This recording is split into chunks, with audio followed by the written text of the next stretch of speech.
పత్రిక అంటే సమాచార స్రవంతి మాత్రమే కాదు, ప్రజా ప్రయోజనాల కోసం పోరాడే ఖడ్గమని పాత్రికేయానికి కొత్త అర్థాన్ని ఇచ్చిన మహర్షి రామోజీరావు అని ఆంధ్రప్రదేశ్ ముఖ్యమంత్రి చంద్రబాబు అన్నారు.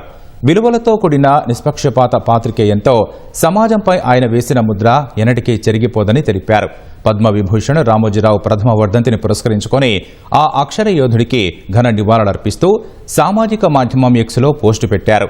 రామోజీరావు మన మధ్య లేకపోయినా ఆయన నింపిన స్ఫూర్తి అందరిలో నిలిచే ఉంటుందని, ఆయన వేసిన ముద్ర ఎన్నటికీ చెరిగిపోదని అన్నారు. రామోజీరావు ఎగరేసిన అక్షర బావుట నిత్య సత్యమై, నిత్య నూతనమై రోజు ఉషోదయాన నినదిస్తూనే ఉందన్న చంద్రబాబు, తలవంచని నైజం, వ్యాపారాల్లోనూ సమాజహితం చూసిన వైనం ఆయన్ను సమున్నత స్థాయిలో నిలబెట్టిందని కొనియాడారు.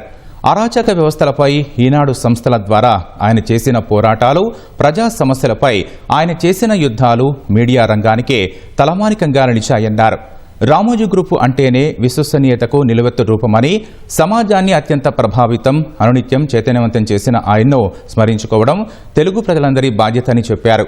ఒక్క మాటలో చెప్పాలంటే రామోజీరావు తెలుగు జాతి సంపదన్న చంద్రబాబు ప్రథమ వర్ధంతి సందర్భంగా నిత్య స్ఫూర్తిగా నడిచే ఆయన్ను మార్గదర్శిగా భావించి ముందడుగు వేద్దామని పిలుపునిచ్చారు.